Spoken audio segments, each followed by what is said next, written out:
Okay, we'll get started. Now I believe we are live. So I just wanted to start by saying welcome to the regular council meeting of Monday, April 28th. As you may or may not know, well, you probably know, we had a small fire last week in council chambers, and so it is not functional right now. And so our staff quickly reorganized and created this space for us. So thank you so much to everyone who has chipped in to make this meeting possible, including the live streaming by phone.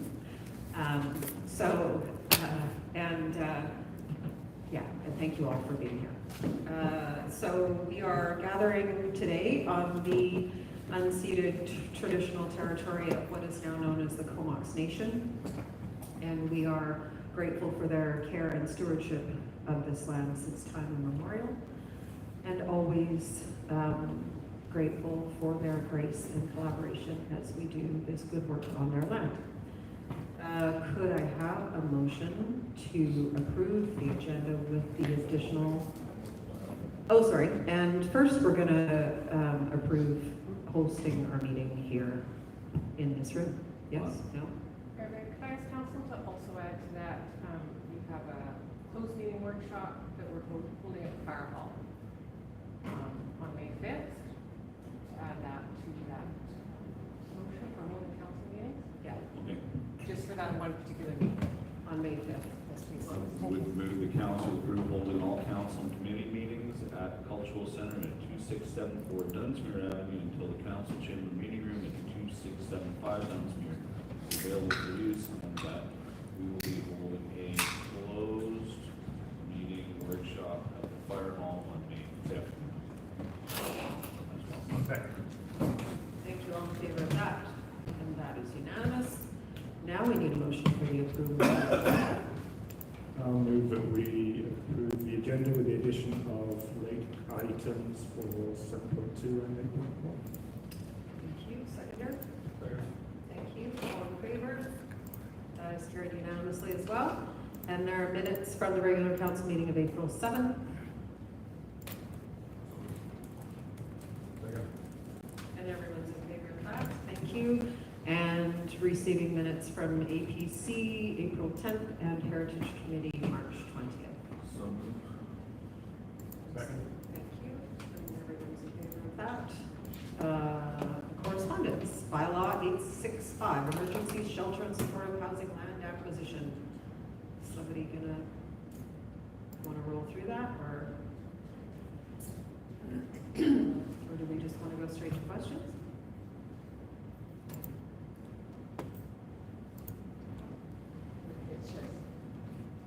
It's just correspondence for council's decision from this evening. Okay, any questions, comments? All right. I will move that council consent to the adoption of bylaw 865, emergency shelter and supportive housing land acquisition service establishment, bylaw number 52, 2009, amendment number 2 under section 349 of the local government act. And request, no, that's it.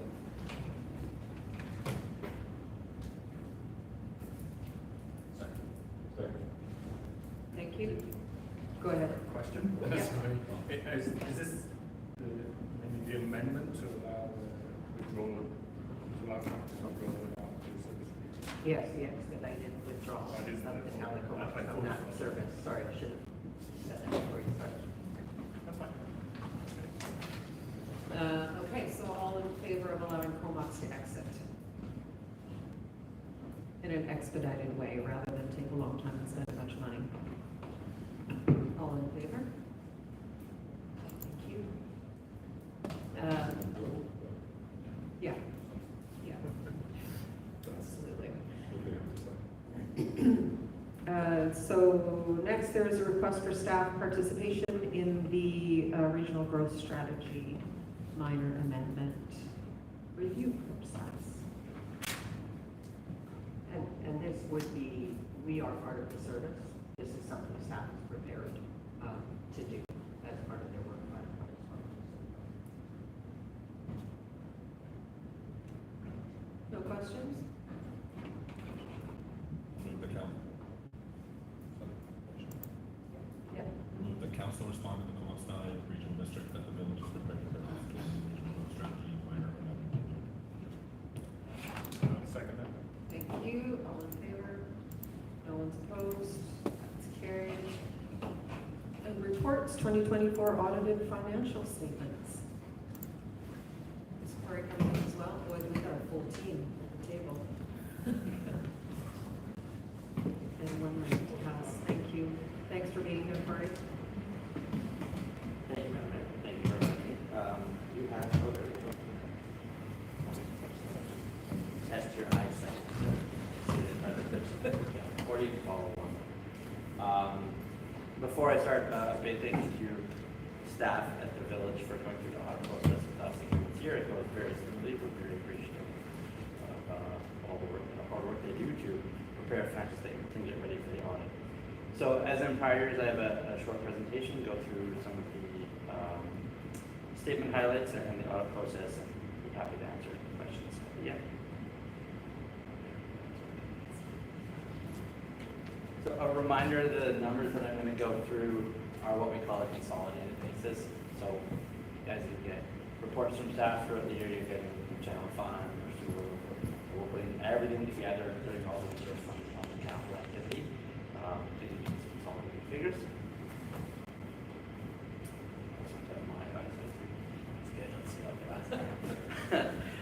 So this is the statement of financial position for the balance sheet for 2024. You can see there that you've got cash and investments, very similar balance year over year, just a small decrease to the $25.3 million. Your cash and some receivables that you have at the end of the year total up to that total financial asset balance of $27.8 million. Debt has increased, some new debt incurred during the year, from $8.4 to $9.5 million. Debt and payables and other liabilities have decreased from $18.4 to $18 million at the end of the year. If you take the $18 million in total liabilities, subtract it from the total financial assets of $27.8, you get what we call the net financial asset position of $9.8 million. Very similar number year over year. And the tangible capital assets have increased from $75 million to $80 million with work being done for the village wastewater treatment plant, which you are embarking on capital projects. The accumulated surplus at the end of the year is $90.6 million, and I will get into what's impacted in a future slide. On the income statement or the statement of operations, you can see there that total revenues, taxes, other grants and things coming in were $15.1 million. That's down from the prior year, but in 2023, the province pushed out some community funding and some other grants, so that decrease is not unexpected. On the expense side of things, $10.2 million of expenses, an increase year over year with inflation and some other costs being driven up, but still under that budgeted amount of 10.6. So it's important to note that expenses coming in the budget, and an accounting surplus of $4.9 million at the end of the year. Looking now at the cash flows, unwind some of those accounting adjustments along the way and what actually happened in the main bank accounts. And this is more in line with what you think of budget and what's actually going on. Regular operations brought in $5 million. You can see the decrease year over year, a lot of those grants that came through in 2023. Capital spending, $6.5 million, very consistent year over year. $2.2 million transferred into investments to make sure you're earning a good rate of return there. New debt proceeds of $1.5 million and debt repayments on schedule of $443,000. So at the end of the year, the main bank accounts had a decrease of $2.5 million. Bearing in mind, of course, the 2.2 of that was just moving into investments. So it's really about $300,000 net cash outflow for the year. The accumulated surplus position of $90 million. Starting at the top, the biggest number there is what we call the equity in your capital assets. That's the book value of all the assets that you're managing minus the debt. So it's not a cash balance. There's $17 million set aside in reserves. So you did put aside an additional just over $1 million in reserve accounts. and the operating fund is a positive $2.6 million a year. Switching gears then into the audit and the audit results, we're happy to be providing, again, unqualified audit opinion, so that is a clean audit opinion. We are satisfied with the financial statements that you have in your package, are prepared accurately in all material respects in accordance with local government accounting standards. Ready to sign the report, council approval being the last step. The minor outstanding matters are wrapped up this morning. Always have to do a few little last minute checks. But functionally, once council approves the statements, we'll be ready to hand over our audit report. When we go through the audit process, we look at the controls that you've got in place in your finance department, make sure you're getting accurate financial results. We sample transactions. We don't look at every transaction throughout the year. So to derive that audit testing and calculate those samples, we use this number of materiality. So it's based on a percentage of your revenues. That's close to 4 or 5% of your revenues for the year. If we find anything that we disagree with staff on, I can't give you a clean audit opinion if it's larger than that 700,000. But if there are items below, I could submit a clean audit opinion. We have to look at every transaction larger than that. So that's large grants, large capital projects, and then we sample at lower dollar values. Give ourselves comfort over the financial statements. We didn't find anything unusual this year, no evidence of conflict of interest or unusual related party transactions. We're not specifically looking for fraud in the context of a financial statement audit, but if something came to our attention, it will be required to report that to council. Here's an answer for ourselves. Again, a big thank you to staff for going through the audit process with us again this year. And then a final confirmation there that MMP didn't do any other projects with the village that would impair our ability, my ability to give an independent audit opinion. I'll wrap up with 2 slides going back into the numbers. So I started just looking at 2024 and the snapshot of just last year. We like to then look at some ratios and trends over the last 5 years of where the finance is moving.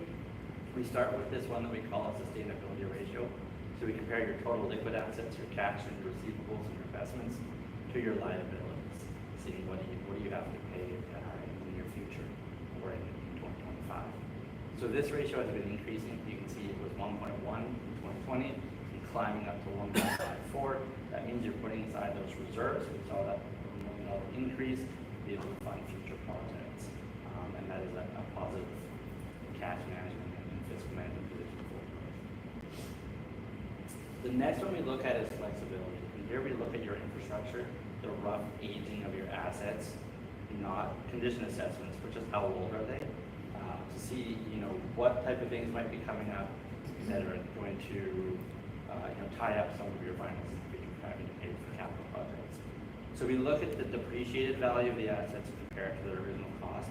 It's holding steady at about 70. You can see the last 3 years, 72.4, 72.5, 72.6. What that's telling us is that $6.5 million of capital is holding steady with the aging of some of the other assets. As other pieces of the puzzle come into play on the capital side, this can swing a little bit.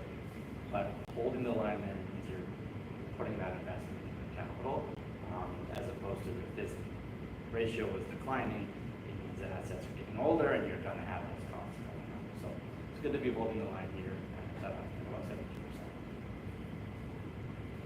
I'd be happy to answer any questions. Just in regards to that last percentage, how's that?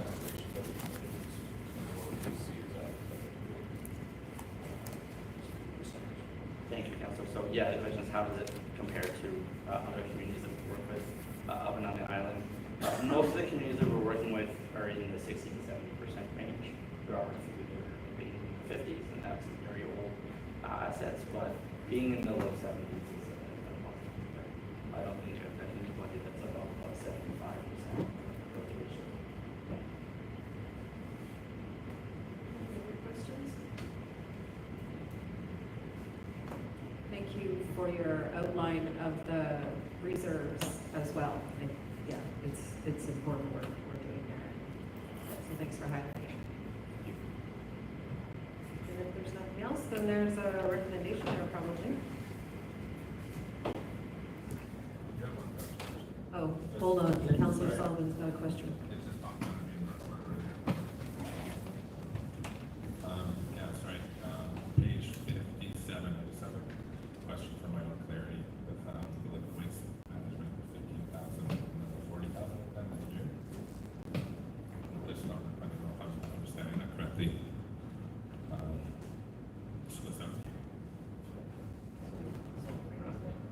understand what I'm asking? Said that the village paid $15,000, that represents a proportion of administrative penalties, and then at the end of the year, $40,000 shall forthwith be paid. Curious if the 15 is part of that 40. I'm not sure if just reading that. Right. For myself. No, the 40,000 is what was left over. It started at 85. They said, okay, pay 15 grand now and then save 40 and put it towards the project. If you meet your deadlines and everything, then it can stay towards the project. Okay, thanks. Thank you. Thanks for being here. Oh, do you have another question? No, okay, we're good. I'll move that council receive Corey Vanderhurst, CPA, CA from MNP to present the auditor's report to council for the year ended December 31st, 2024, and that council approve the Village of Cumberland audited financial statements for the year ended December 31st, 2024. Second. Seconded by Councillor Ward, all in favor? And that is carried unanimously. Thank you, and now we're on to development variance permit 2674 Windermere, Cumberland Community School.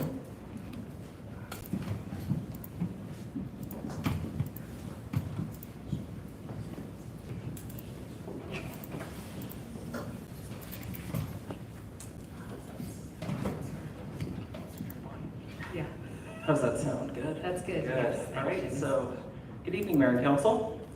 So the purpose of this report is to request council decision on development variance permit DVP 2503 at 2674 Windermere Avenue, Cumberland Community School. The applicant requests to reduce Class 1 bicycle parking stalls from 204 to 40 and reduce Class 2 bicycle parking stalls from 287 to 271. So this development variance permit request relates to the forthcoming school expansion project, which will be located on the Egremont side of that property. So for the purposes of this project, we've basically drawn a development box around the school expansion area. So when we're considering things like parking, we're only going to be using the numbers of students and staff expected to be in the addition, and not all students that are going to be present on the campus. So just before we get going into the details of the variance, I just want to clarify just some definitions here. So when we're talking about Class 1 bicycle parking, we're looking at bicycle parking that is secured and controlled. So you can think of something like a bike locker or a bike room, whereas the Class 2 bicycle parking is unsecured and uncontrolled, so like a bike rack you might see on the street. So under the zoning bylaw, if the project was to have strict adherence to the zoning bylaw, they would require 204 Class 1 bicycle parking stalls and 287 Class 2 bicycle parking stalls for 491 bicycle stalls in total. The zoning bylaw ratios, just for reference, are for Class 1s, you must provide 0.4 of a Class 1 parking stall per employee and 0.4 Class 1 bicycle stall for a student and 0.6 bicycle parking stalls for Class 2 per student. So ultimately, the ratio works out to about 1 bicycle stall to be provided per student, split between those two ratios. Ultimately, this will result in a pretty significant oversupply of bicycle parking on the site. As the ratios do assume 1 stall per student, but it also doesn't account for the operational realities of the site. There are rural students that are bused in from rural areas. There's of course kindergartners who aren't quite ready to bicycle to school just yet. So the ratios, as per the zoning bylaw, are will result in an oversupply. Furthermore, there's also the concerns of allocation, because the zoning bylaw does count students, provides a ratio for students for Class 1 and Class 2, but it doesn't specify how those stalls will be allocated for students. So there's of course no good way to do access control for the entire student body to access the Class 1 parking. So the applicant has proposed a ratio of 0.57 Class 2 stalls per student and 1.2 Class 1 stalls per staff member. So ultimately what will happen is the Class 1 stalls will be dedicated to staff use and the Class 2 stalls will be dedicated for student use. The applicant has proposed some interventions just to upgrade the bicycle parking experience. So those Class 1 stalls will have e-bike charging facilities, and the Class 2 stalls will actually have a little gazebo built over them just to provide some weather sheltering. So overall, the proposed ratios do provide a practical balance between providing sufficient bicycle parking space on site, as well as improving the amenities for cyclists attending the school. Of course, as this is a development variance permit, notice was given to all properties within a 75-meter radius of the property. And as of today's 2 p.m. deadline, we did receive one response from the community. The individual who wrote the letter expressed concerns about the zoning bylaw bicycle parking requirement being excessive, and also identified concerns of tree loss, the number of required parking stalls for vehicles, as well as potential for increased traffic along Egremont Avenue. Now, just before I conclude my presentation, I do want to acknowledge there has been some community conversation about the trees that are going to be cut down as part of this project. And I did reach out to the school district on this, and they did confirm with me that they are engaging a qualified environmental professional to help them with a tree planting plan to help replace those trees. And they've also acknowledged that the trees that are going to, the tree area, forest area on the property, does factor into their outdoor recreation and education programming, so it is a priority for them to resolve. So I want to acknowledge that just because I know there has been some community conversation about it. Thank you. Thanks so much, Seamus. Questions, council? Just on that last note, so as per the late correspondence item, I've talked to a couple of people in the area as well. If you reduce this to 0, would then the school district be, would it save some of those trees is the question, or is this going to be, is taking down those materials to having those bike stalls in that area? So just so I understand, is the tree cutting related to the establishment of the bike parking stalls? Correct, yes. And no, it is related just to the general construction of the building. Okay. So the bicycle parking stalls don't have a factor on the tree cutting. I understand that conversation might have come up just as part of their open house. Yeah, I wasn't sure. I wasn't sure if that's more of a school district thing to ask, but thank you. Yeah. Okay. Thank you. Can I ask both questions together? Do you know how many bicycle parking spaces there are right now, just to give us some context, because I'm very familiar with that site? And is this number that we've come up with the result of a compromise? Did they want to go lower, or is this they said this is what we'd like to do? Yes, so just on the first point there, so there is no, the buildings were overall built in the 1970s before we had bicycle parking requirements. So there's never been a formal bicycle parking count on the site. However, the operations firm over the school district did tell me that they do bring in bicycle parking racks just as required. So if they say, hey, they're full, they might see if they can scrounge up a few from a school that's undersubscribed.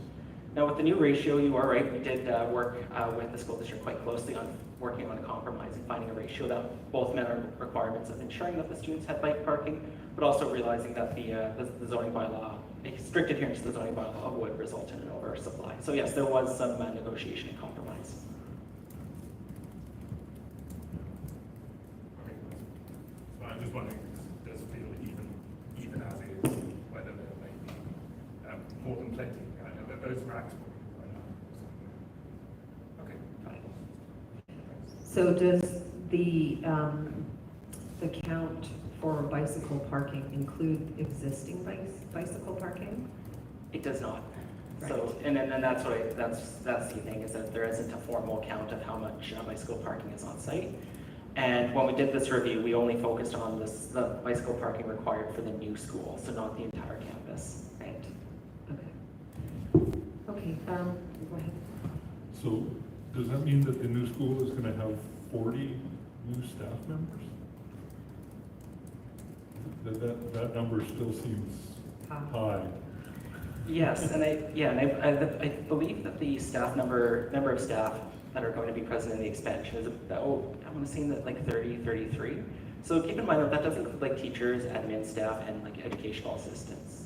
And yes, right, like the ratio does result in a little bit more than a 1-for-1 for staff in the new expansion. But the school district did advise me that they will be opening that up to staff elsewhere on the campus if they wish to have a secure spot to park. And then there's additional parking for that same staff. There's required parking spaces for that same staff?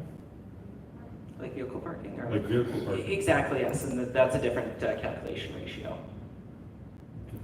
Just seems like you're yeah, because staff members either going to arrive by bike or by car, not. No, for sure. But they might bicycle on one One day. day and car on the next. Yeah. Okay, thank you. It is, so I was at the information center, open house, and there is a lot of concern around the trees. So I appreciate that they are developing a tree planting plan. I hope it goes forward. As I understand, the trees are being removed to place portables, so some of them have already come out, but there'll be more that go, and as we know, the more trees you remove, the more vulnerable the rest of the trees are. And this has been ongoing on this site since my kids started school many, many years ago. So the tree canopy on that site has been significantly reduced and continues to be reduced. So if there are community members out there who are concerned about trees on the property, please do write to your school trustee and your school board and ask them to ensure that they do that, because we don't have that authority. It's their school and their property. If there's no other questions, there's some recommendation.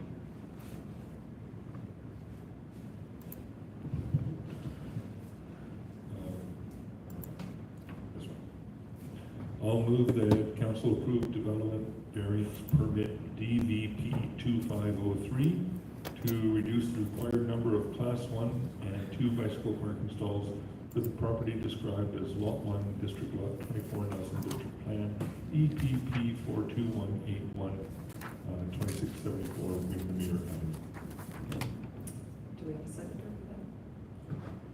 Thank you, Councilor Markey, and all in favor? And that's carried unanimously. Thank you. Thank you. Are you staying for noise? No? Okay, street closure and noise bylaw exemption request, that's Ryan getting to do, yeah.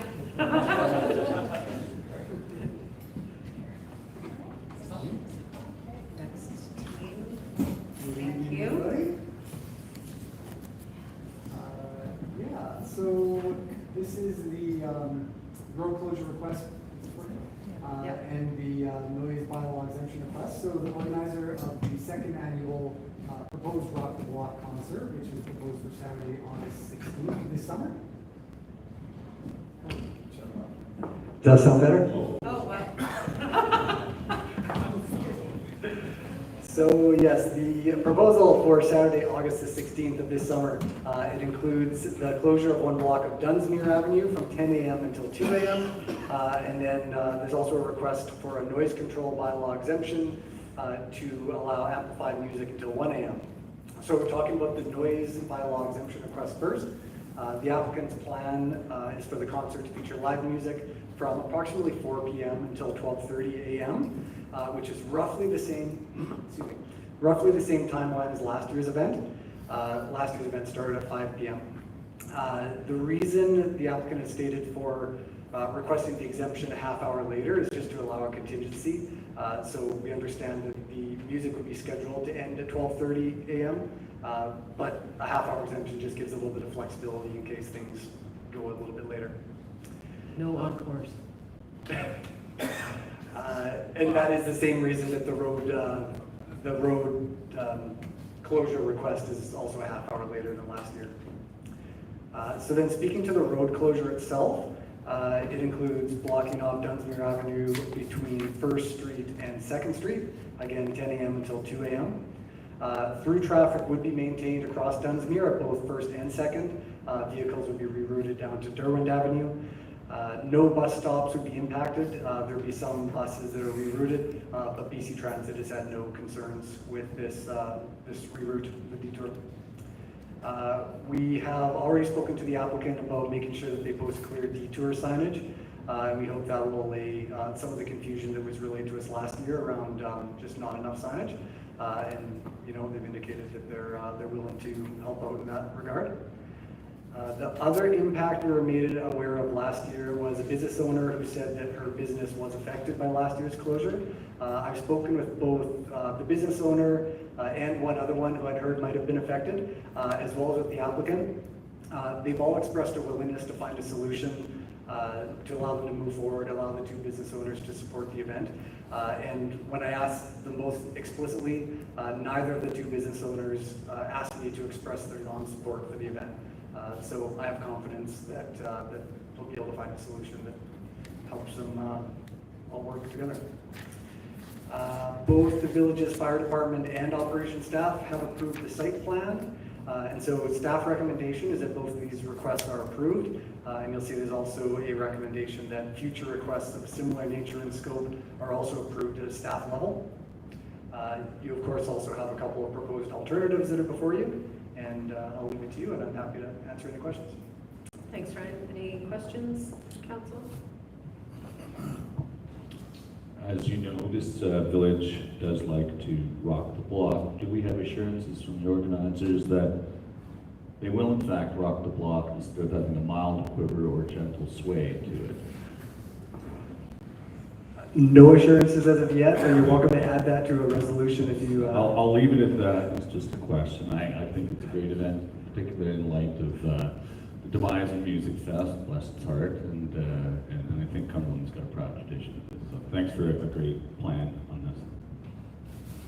Councilor Sullivan? Council is curious if there has been a headliner named. Proponent here with us today? Not that I'm aware of. It's a secret. No comment. Hey, You want a motion? Or should we just do that? No, I would appreciate a motion. That would be great. All Yeah. right, that's why we're here, is it? Okay. So I would recommend that council approve the temporary closure of Dunsmuir Avenue between 1st Street and 2nd Street from August 16, 2025 at 10 a.m. until August 17, 2025 at 2 a.m. subject to all other conditions of the event permit. And that council recommend the Chief Administrative Officer approve a noise control bylaw exemption request from Cumberland Village Works to allow amplified music from the Rock the Block concert on Dunsmuir Avenue from 10 p.m. on August 16, 2025 until 1 a.m. on August 17, 2025. And that council direct the Chief Administrative Officer to approve any further noise control bylaw exemption and street closure requests from the same applicant for the Rock the Block concert, assuming no significant changes in particulars of the event, times of the exemption request, or documented concerns from the community. Second. All in favor? That is carried unanimously. And I would just like to take 1 second to say thank you to all the people who live in our downtown core who are willing to put earplugs in when we have these amazing events in our community. Thanks, Ryan. Thank you. Now we are on to social media implementation.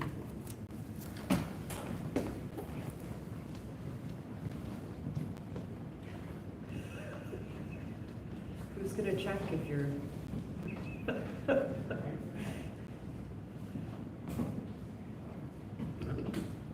that on. Okay. Flip back here, sorry. So,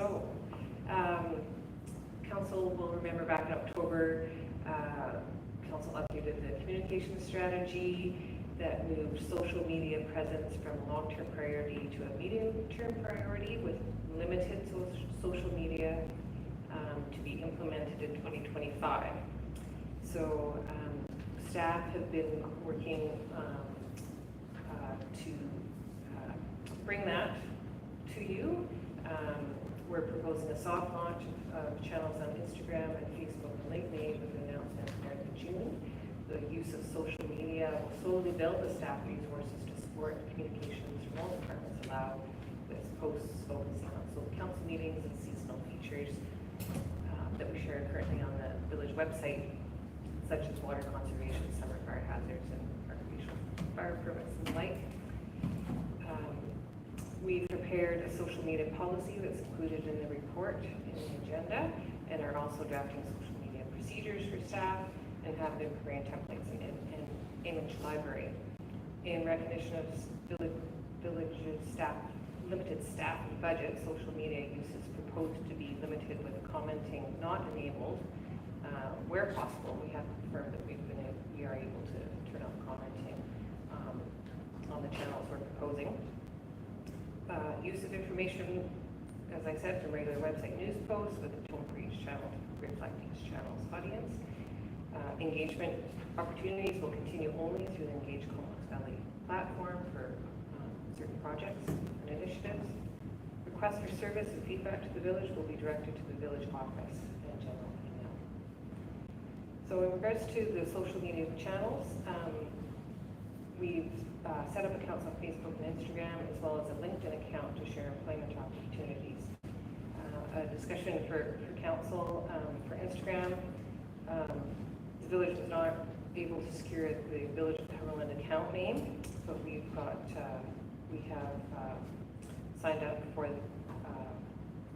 accounts called Legendary Village of Cumberland and Official Village of Cumberland as an alternative. And you'll recall that before the Legendary Village of Cumberland is used on the village's sign on the Inland Island Highway. It's been there for a few years now. If council is reluctant to use that account name, we can switch directions and use the official Village of Cumberland account name. But I just clarified on the Instagram, and actually the account name is not the highlighted account. It will just say Village of Cumberland. It's sort of a secondary in the background name. So YouTube will continue to be used to share videos of council meetings and other limited use. And I think that's all I'd like to review. So staff is asking council to approve the social media policy that's attached, as well as give direction if you'd rather not use that legendary account. Okay, thank you. Questions, comments, and which name, council? Well, great to see this, thank you. Culmination of a lot of work. And I think it's really nice to see it being used as what I call an outbound communication strategy. This is a way of giving people information which they can then use as they wish. So if people wish to comment and discuss, they can copy it they can share it to their own pages, and comment can flow underneath our information, and that's great, without us having to do with that. So that's excellent. In terms of Instagram, you're right. Legendary or official, that's really kind of a very background thing. It'll be vaguely visible as the account that the account is set up to. And I like the legend. I've always liked the legendary name, and I'll stick with that. Otherwise, yeah, I'm just looking forward to seeing this out later this month for the community. Anybody else? I concur, and legendary is my vote. Happy with legendary. Okay, there's a recommendation there. Thank you.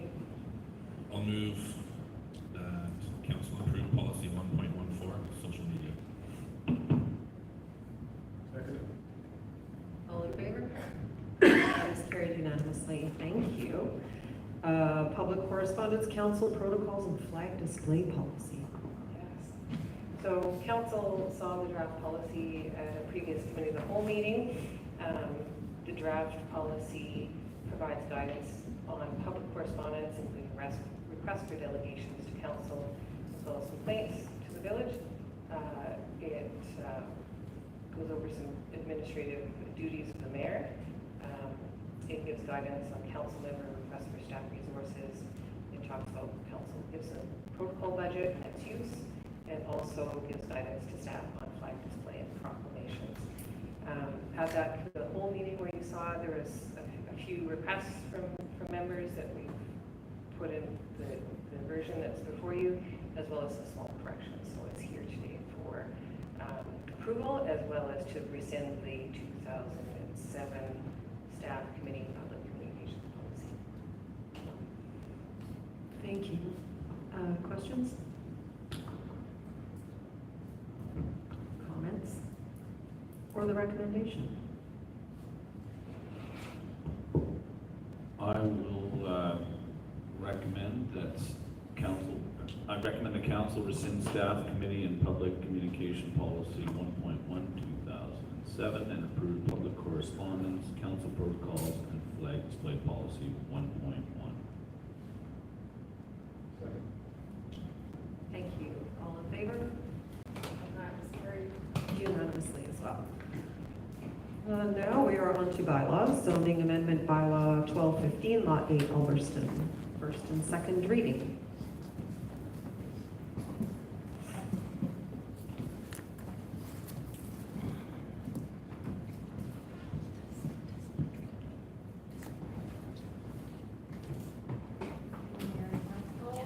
Good evening, Mayor and Council. The report writer is en route over from the office. It's a little longer walk this way than just next door.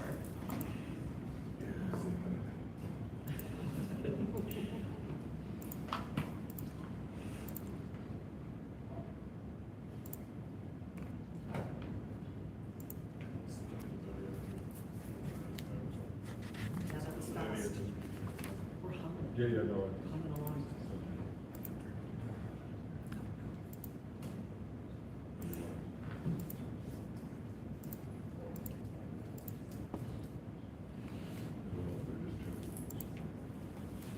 Right. Yeah.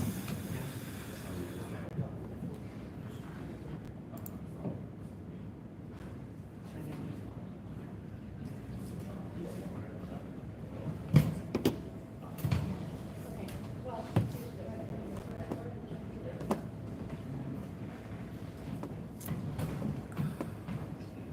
This is because our council burned out. Yeah. This is what's happening. For the wine. How many councils? That's for the TV. Well, it didn't. It does. Fire was in the hall for camping. That's right. Yeah. All right. Sorry, we were faster than we thought. I know. I ran over you. Yeah, and then I voted too. Okay. Sorry, I did sprint. All right. Well, yeah, let me introduce this item. So, this is not new, and you've seen this before. The last report went to October 1st of last year. So, the proposal since has been adjusted in response to some of the public comments that have been received. I need to work out more. Feel free to take a moment to catch your breath. My cardiovascular is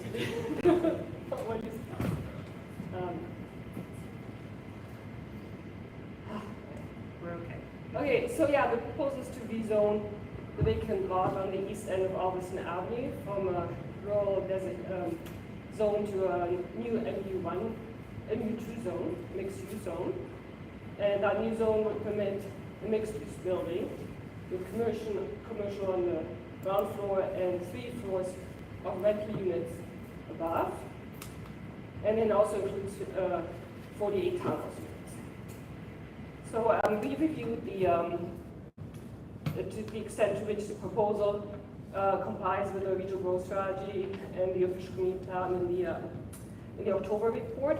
So all I want to say at this point, we just provide a summary in this, is maybe the most important item to remember is that municipalities, due to the provincial legislative updates in 2023, have to meet the housing need, the projected housing need.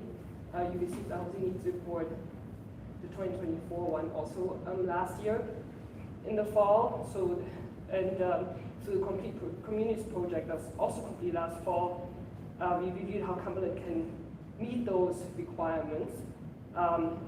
And some of them can be met through a residential infill. Others have to be met through a higher density on a few lots in the village. And the future land use map that's included with the OCP as part of the OCP review shows that already. And this is one of the lots that would invite the higher density. So then the other item, I think what I perhaps didn't explicitly explain in the staff report is just some of the next steps, what would happen after today, so I just wanted to go over that. So if council approves first and second reading of the bylaw tonight, then staff would start working with a lawyer on a section 219 covenant to secure the amenity contributions that the proponents have agreed to. And that covenant would also include the list that we included under conformance with the concept. So there was quite a bit of interest in, I'll go over that in a little bit, in making sure that the development, what's actually built on the ground, doesn't err too much from what is presented in the concepts. So once the section 2019 covenants have been drafted, they would be presented to council prior to the reading for review. And at that time, staff would also present any comments received from the KFN or other agencies that received a formal referral on the bylaw. And then once the covenants have been accepted by council, the bylaw could then receive third reading and be adopted. And at any time, there amendments can be made to the bylaw. So yeah, I think as you probably have as well, there have been a few late comments from the public, and also comments that were received after the second public information meeting, which you would have received as appended to the agenda, and then the late item with some additional comments I've received. So I think one of the concerns that was raised, or a few, I just want to go over some of the key ones, because I think they'll cover off pretty well. So what we're trying to address through the bylaw and the covenant, and I think the two are really important to note that they work together. The draft, the bylaw that's presented provides the overall zoning regulations, and then the covenant provides specific requirements that have to be met by this development on this property. So the covenant would secure the park dedication and commit the property owner to construct the Maltese Trail and install 2 heritage interpretive signs because it follows the historic colliery railway grade. It would also require a playground to be built during the first development phase, whichever one that might be. And this came up in discussions with the housing committee, which pointed out that, yeah, we need to know that we want a playground as soon as there's something being built there, so that can be built. The townhouse was built to build first, and it would be built at that time. Apartment built first and built at that time. And there would be an arrangement in place that it's open to all residents in the development. Then the transfer that the proponent has offered of 4 units to the Habitat for Humanity would also be secured at that time, just through a covenant. And the commitment to the Villages Affordable Housing Reserve Fund, that there wouldn't be any no natural gas connections in the development, and the 10% of parking space served by EV plugins and infrastructure, and capacity to add more, like in the future, that would also be in place. And important to point out here, I think one of the comments mentioned, how do we know there's no timelines associated with the covenants, or there will be, there isn't in your staff report, but as we work on the covenants with the lawyers, we will identify appropriate trigger points, not so much timelines, because if the development is delayed, then you can't hold them to timeline, but certain trigger points. A trigger point could be, subdivision layout approval or building permit approval, first building permit application, prior to first building permit application, that kind of thing. So that will be worked out when we work on the covenants. And then the item on the staff report that talks to conformance with the concept plan, that's also, I think it was very important to point out, which came up in some of the public comments that were received, but also at the Advisory Planning Commission meeting. There was concern that what happens if the property is subdivided further, then it's still the same zone. Will the 2 new lots that are created both have the same that amount of density, which then would double the density overall on the parent parcel. So again, that would also be in the covenant. So the parent parcel density would have to be parceled down as the properties are subdivided. But we don't know yet what the subdivision exactly looks like. It would probably, most likely follow somewhat what the concept plan that they provided, so that they may just be two lots, one for the apartment buildings, one for the townhouses. So then at that time, the covenant that protects limits the overall density, then a portion of that density would be transferred to one lot and another portion of the total density to the other lot. Does that make sense? Yeah, so the apartment, so you wouldn't get to build twice what is in the zone just because you subdivide, basically. That's what that secures.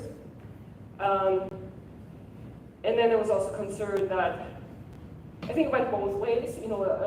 I think there's definitely interest in seeing more rentals in the village, especially at the housing committee and also some of the comments we received earlier. There's concern that it's not just townhouses being built. And on the flip side, some people who just want townhouses want to make sure that it's not just apartments. So the covenant would also identify that sort of a maximum gross floor area, or we'll figure out with the lawyer how we best do that for each of those housing types, so that you can't just build townhouses and then you don't, you wouldn't get any apartments or the reverse. Because the zone does not specify that. So the very specific nitty-gritty that secures the different commitments that the developer has expressed would be through the covenants registered on title of the property. And then just a couple of other things that came up in the comments we received from the community. There was a concern about the level of affordability and whether that was appropriate or not or enough. So I think the number quoted was 4%, only 4% is going to be affordable units. So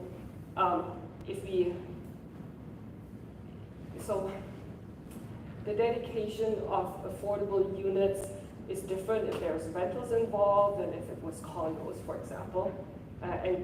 Initially, the initial application that the proponent had submitted suggested that 10% would be of the rentals would be affordable units rented below market rent. But because the commitment by the federal contribution from CMHC, Canada Housing Mortgage Corporation, or piece of housing generally can't be secured until the rezoning is in place.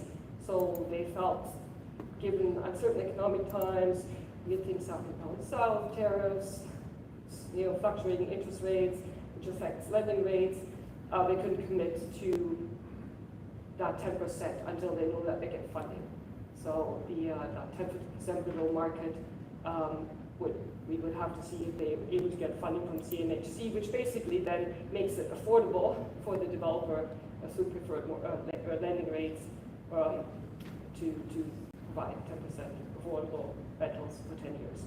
So what they have done, however, is that of the townhouse ownership units would be transferred to have that for humanity outright.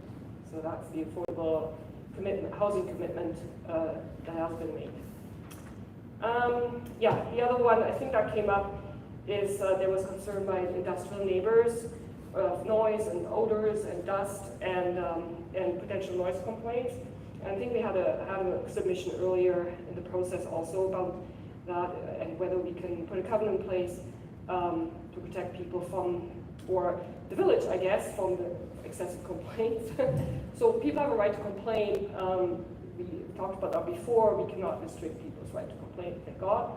We're not that kind of country. But what you can do is to put a notice on title so people know that they're next to an industrial area. So that can be something we can look into or do. And just also further to that concern about the industrial uses. So the current OCP designation is MU2, which is mixed use, mixed use. That's the land use designation of the OCP. So there was an intent to change this to a land to a use that includes residential in the existing OCP. And then in the OCP land use map that we currently have, there was also an interest still to retain that for residential due to its proximity to the downtown core. And then the intent in the current OCP process, as far as we've got now, is that the lands across the street will also be mixed use. So over time, that use may phase out because the village is growing, and the heavy industrial use is zoned I2, 3 of the lots, one is zoned I1. that close to town or residential areas. In the long run, isn't appropriate. So, the question is, do you wait until they move, or do you move outwards that way? So, yes, there is definitely a little bit of an interface that will be a concern for some people, but the interface will be somewhere. So otherwise, if that lot was to be industrial, then the interface would be with the Royston road neighbors. So, yeah, it's sort of the transition to a different use over a longer time period potentially that we're going to be witnessing there.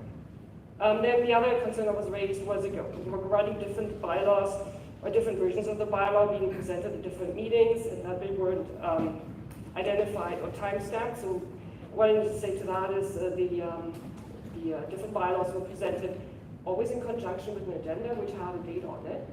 And the reason things change between bylaws is because we do try to listen, and we change some of the things in the bylaws because the comments come up at the committee meetings. So I don't have the,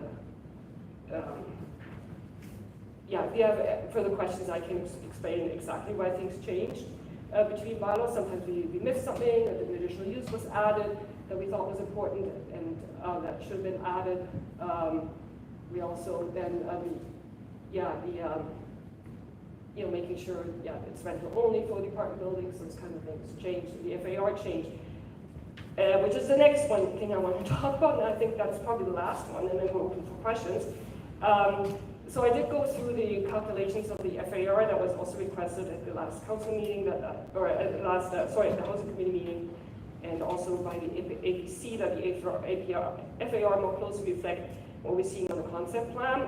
So I did review the current calculation that's on the concept plan, and based on the lot size, less the park, because that would be the developable lot size. So if it was just one lot, which is what they did with their 0.7 FAR, my calculations are different. It's 1.3, 1.32. And we visited my numbers several times, so I'm confident in that, based on the developable site area. So it's not 0.7, it's 1.3, based on the GFA that they give for townhouses and assumptions that we're making that they could be up to 3 stories, as any single family dwelling actually could be 3 stories. So I used an FAR based on,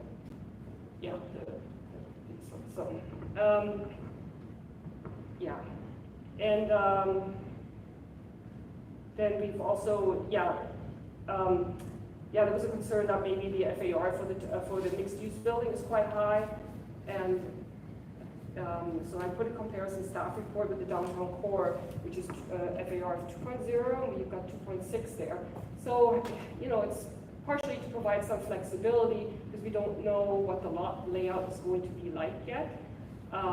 It's possible that the playground is part of the apartment building lot, but it's possible that it'll be part of the townhouse lot, so then the lot coverage maybe, the lot may be smaller relative to the building on site.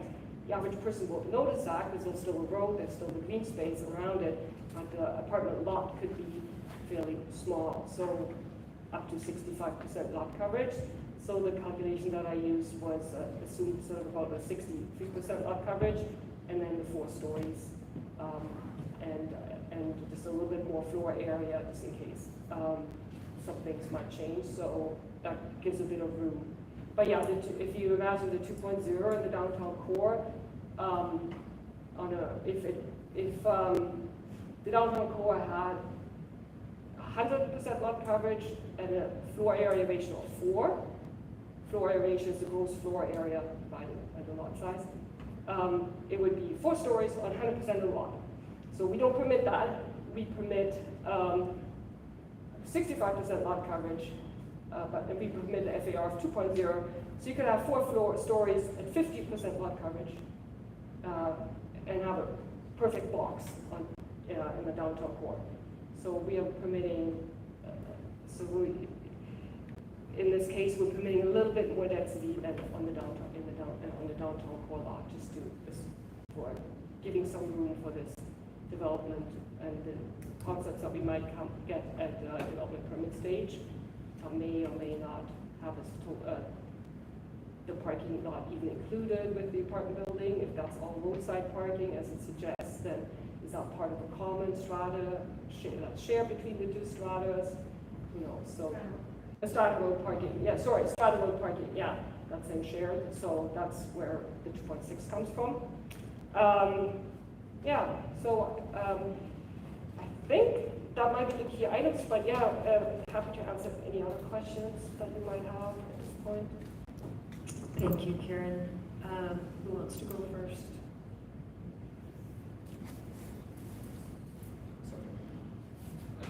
I just have a question, because this will probably lead into my eventual vote. Was there any other strategies, like dropping it down to 3 floors or 3 stories to get you down to that, FAR, FAR, you're right. thank you, the FAR of closer to the village core mixed use? Is there any scenarios that you saw that would be, I mean, that seems to be one of the main criticisms of this, main legitimate criticisms of this.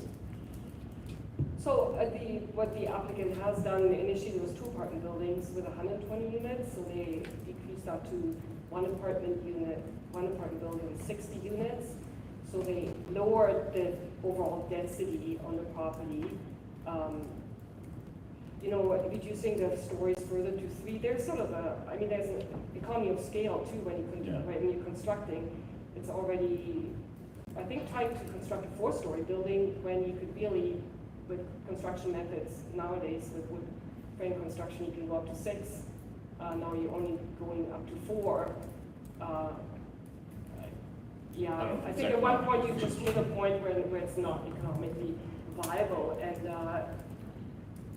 from the housing needs perspective, 60 units, from staff perspective, 60 rental units are welcome. They provide like much needed rental units within the village in an apartment form, which is different from what we have. We have infill rental, which when people build secondary suites and all that, or near like laneway housing. So this is a little bit different. It's probably, depending on the types of the unit sizes, if just 1 bedroom is probably somewhat more affordable than a laneway house. And it just provides more, all at once, which is great. Another question, that goes around the noise abatement, because, you're going to be up. I have no doubts that when this gets built, people move in, and then this village is going to be on the hook for some, just putting that notice on title. I don't think that's enough to protect us from anything along those lines. And that's, again, going 3 stories, you maybe have some better noise abatement strategies that you can try rather than be right up above, perched above the yard there. And there's been lots of cases in many other jurisdictions where something is built across from an industrial area, and that just becomes a headache for council, becomes a headache for bylaw. It puts a lot of onus then on the municipal staff and a lot of resources on that. So that's another potential. And there's a lot of valuable businesses right across the road there that I could see being wrangled into that. So that, I don't know, I would like to see almost something on, if we can put a covenant or something to protect that from happening, because, the 3-story townhouse, you can put walls and things like that in front of trees, but once you start getting up, I don't think you're going to have that same protection. So that's just my comment. I can't say that there wouldn't be complaints. We have a noise bylaw, the nuisance bylaw, exact bylaw, we have a bylaw that people complain of it if the operations are outside of the hours that the operator is allowed to operate in. Some of they did mention, they operate largely 7 to 4:30 Monday to Friday, but there's some work done on weekends as well. So there could be noise, yeah. I don't know if townhouse owners would be, if you could abate the noise to the extent that you get less complaints if it's just townhouses and if it's a mix of apartments and townhouses. In some ways, if you have apartments, people people aren't as tied to the place as if they live in townhouses. And once it gets too much, you have more flexibility in moving than if you bought a place. So it's hard to know what housing form might result in less complaints. I can't really say for sure. Another one is odor so is there anything surrounding odor from the lagoon, or we could potentially in a situation where if you're above the vegetation, you've got a direct line to sewage lagoons, whereas you can kind of mask things a little bit, or at least abate that. Is that a consideration, or do you know other jurisdictions which might put themselves in that line of fire? Yeah, I mean, we could say we could put a notice, at least on town that there is also, odors are expected. I did speak to the former director of engineering, public works, Rob, and he said, don't receive many odor complaints due to the sewer treatment facility. I have spoken to people who live in steam engine estates, and they say, yeah, maybe 3-4 days a year, so that might be less of a concern than noise, but didn't seem to be, from what I've heard, it's perhaps not as big an issue as we hear. Let's move on to another councillor, and you can always come back. Okay, Questions that's all if I you have got for more. now.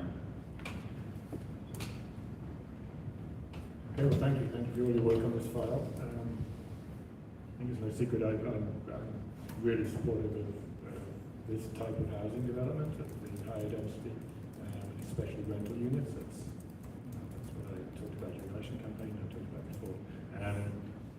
The original concept that came forward was very dense, in fact beyond what many of us were happy with, and I'm really pleased to see the way this is moved. So my concern here is that to assure myself and the rest of us that we have structured this zone such that what we see in this concept is the sort of roughly the highest level of density that we get, and that we're not missing something that means that circumstances change. And we realise certainly that something else gets built, we should do next week. So to that end, can I check the covenant? So that will be put in place at time of zoning, and it will run with the land. So if the land is rezoned and then it's sold, the covenant will be running with the land, and the triggers will still be existing. Is that correct? Yeah. In the covenant, section A3 talks about Habitat for Humanity. Effectively, we can't bind a third party by this covenant. So what happens if Habitat for Humanity decide not to take part on that side? Yeah, that's a good question. So there's a letter of intent between the two parties, in which Habitat for Humanity wrote a letter to the village saying they're comfortable with the terms of their agreement with the proponent. That's a good start. The proponent is comfortable with having that added as one of the amending contributions. So I can only assume that they feeling confident that this will go ahead. Yeah, for sure. Yeah, as Courtney pointed out, we will get legal advice on the covenant too. Well, effectively, yeah.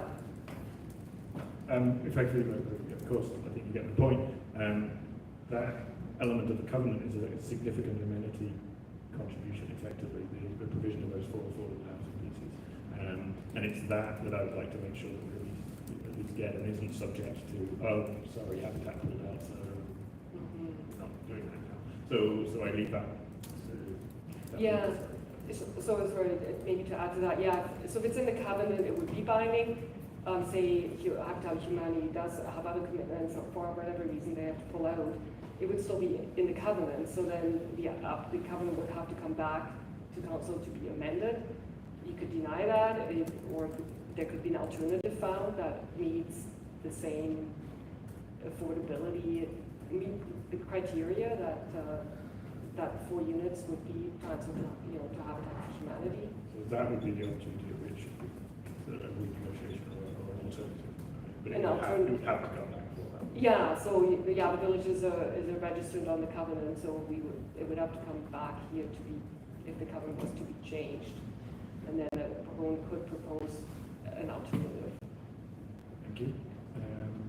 Yeah, so I'm very concerned that that apartment is rental and rental only, and I see that in the bylaw, I believe. Yeah, it's captured there. Okay. Something else that is outside of the purview of the developer, but it's our works, basically, I believe, but it's really important to me, is the traffic on Ulverston and ensuring that this development does not create westbound traffic towards the village on Ulverston. In other words, at that point that it's one way, so a bus could go through and other people could leave town that way, but that all the residents of this development do not come to the village down in Ulverston, because we're already planning that as a bike, as a shared street, and bikes and pedestrians. And we want to actually improve the use of that street for the community, not make it there. So, what is the appropriate point to handle that, and mechanism for handling that? Maybe I'll let Courtney answer that. I mean, just in, yeah. Sure. And then, so the transportation master plan did not address this development, but did address the different categories of roads. And, my understanding is that Ulverston is identified as a thoroughfare, I can't remember the road classification right now, a collector. It's also a shared street, which are not mutually exclusive. The shared street in the context of the transportation master plan means that we're going to accommodate, without having a separated bike lane, we're going to still accommodate biking within the street. So I think that you'd have to look at the transportation master plan again, if that's something that we wanted to change. It doesn't seem like something that we can't really make changes to the transportation master plan through this development. Okay, well, I just don't want that to get lost at whatever the right point is for council's direction to be requested on that traffic flow. I know that it's not part of this development. And I guess I would also caution that if that was of interest, that we look at where the traffic does go then. So are we displacing it to some of the side roads, like 7th or 8th, or whatever goes along Dunsmuir? So that's just one of the things we should perhaps look at. I suppose people coming from Ulverston could go through and thinking eastbound would be possible, but so that's fine. All right. Thank you.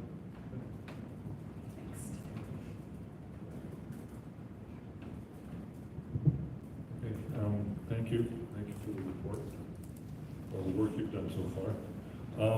I've got a long list of questions here. But my concern is mainly that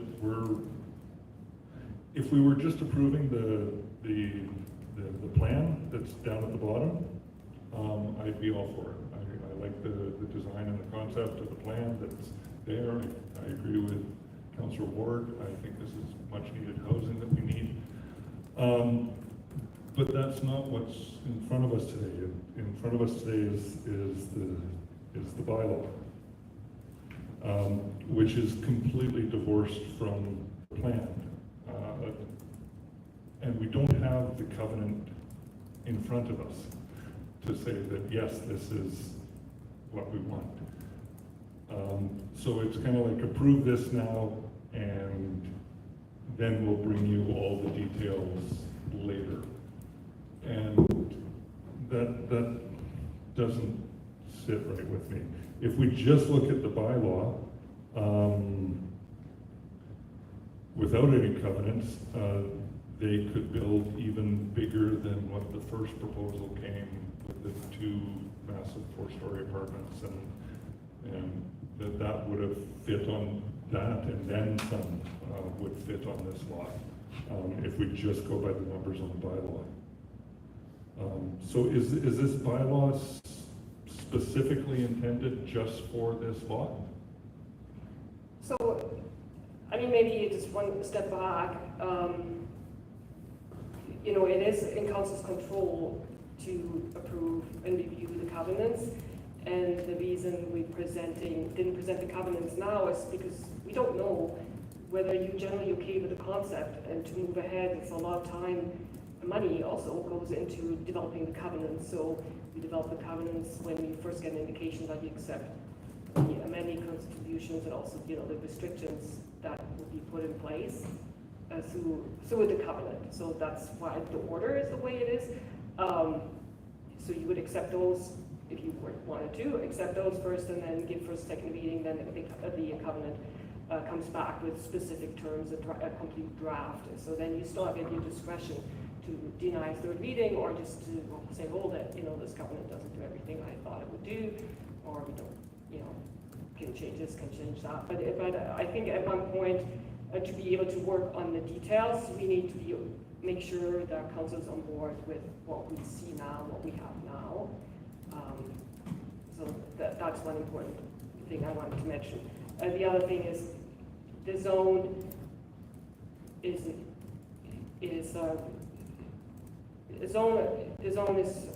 specific to this property in that it was developed around this concept plan. Could it be used elsewhere? Well, it would require another rezoning of another property. It's only, you know, the zoning bylaw would only zone this property with that MU2 zone. If anyone else wanted a multifamily zone that's sort of similar, for sure, we can see if that MU2 would fit that proposal.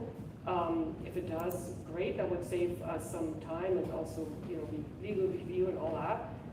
If it doesn't, then there would be a new zone would be developed for the next development. So just because the zone exists once in a bylaw doesn't mean it's freely available for everybody. Everyone still who wants a different zone still has to go through the whole zoning rezoning process.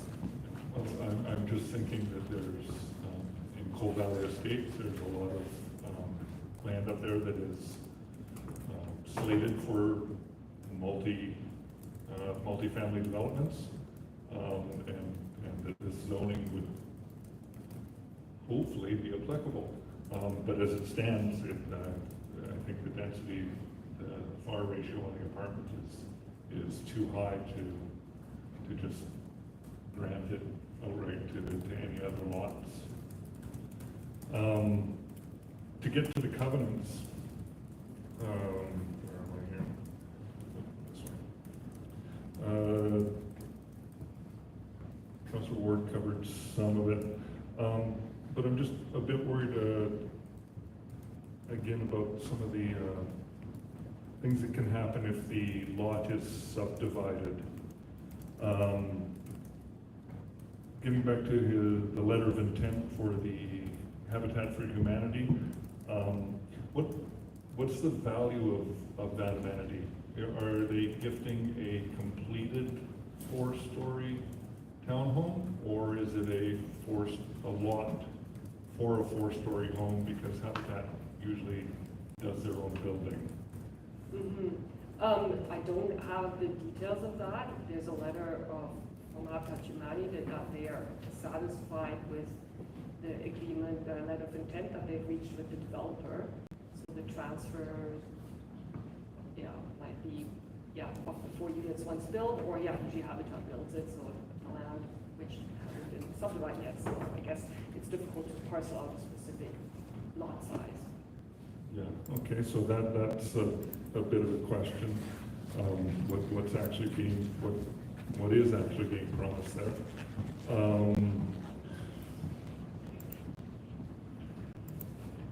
The playground gets as part of the first, so if it's subdivided, and whichever subdivided lot gets built first is going to have the playground on it? Is that going to change where the playground is? And then if these lots are subdivided, a lot of the parking on the concept plan is down at one far end.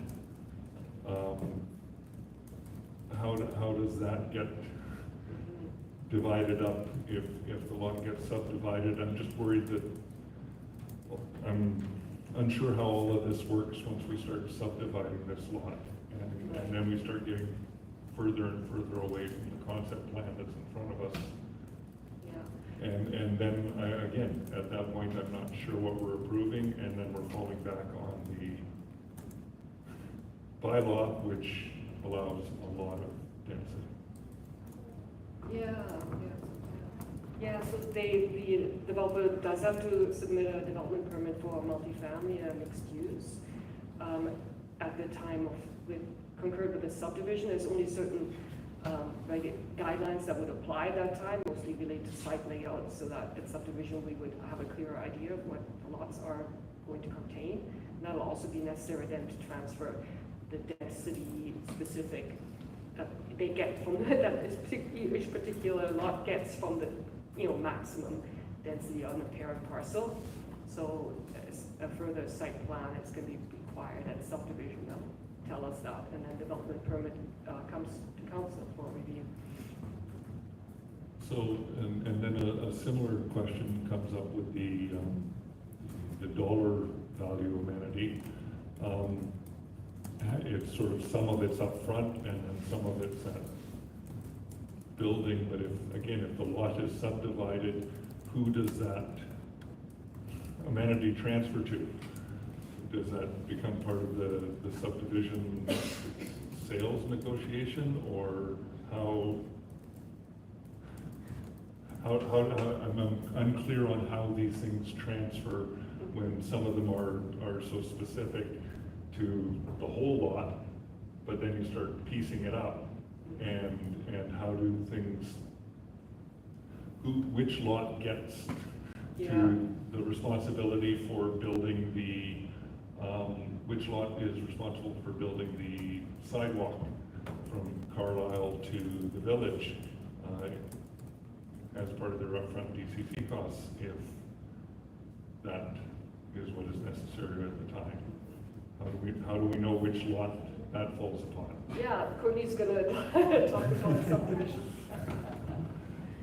So in the subdivision, it's not 100%, so in subdivision, we would take the covenant that would be registered on the entire parcel at rezoning, and then we would look at the proposed subdivision layout. We would and then the development permit comes to council, which mainly focuses on the site plan. There's several guidelines in the development permit area about the site plan. That relates to like landscaped areas, parking areas. It would relate to the play area. So we'd have to make sure that the proposed new lots would still allow the guidelines to be met, basically, with in terms of the site layout. Okay, and then imagine, I'm not saying there would be 3 lots, there could be 3 lots, that's probably the most likely, 3 separate lots. So then we'd analyze the one covenant that's on the one lot, and we might need 3 new covenants, 1 for each of the lots, because then you might have specific things that are happening on each lot. So we probably wouldn't just copy the same covenant onto each 3 lots. You probably need a new covenant because some things have changed. And that's where you can talk about things like if some kind of off-site works for a sidewalk is assigned to one of the lots over another one. And that's where you can talk about if it's now determined that the playground is on one of the lots at that point. Now you know it's going to be on that one, lot 2, not one of any of them. And you can determine that at that time. So that's an important step in that subdivision. The council has the role with the development permit, maybe some parts of the subdivision itself, we don't know yet. Certainly, actually, yes, definitely, when it comes to covenants that would be assigning different rights to different covenants, that's something that's signed by council.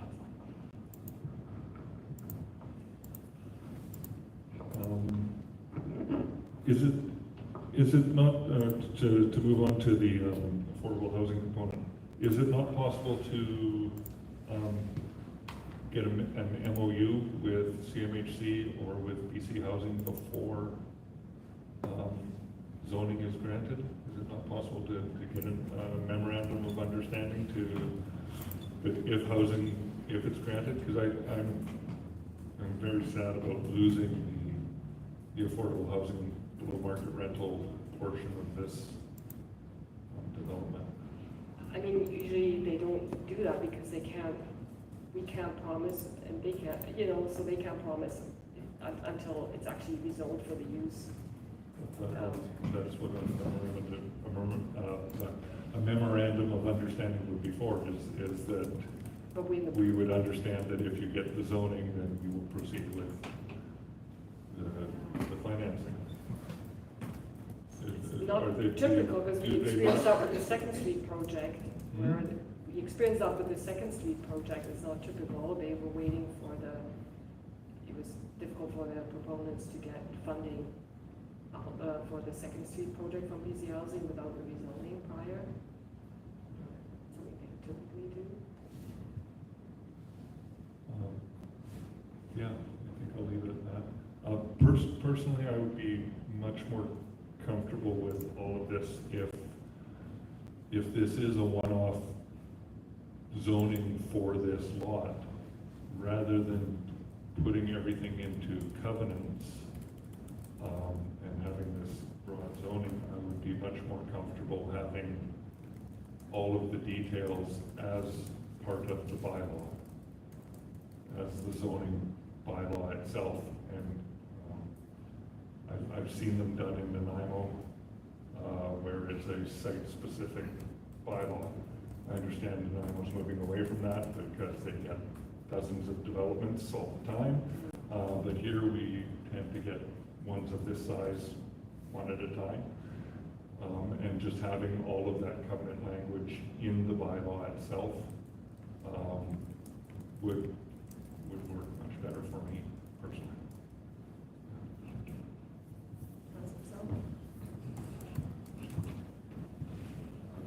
Yeah, thanks. Mostly my questions have been answered, but this has provided me a lot of thought, actually.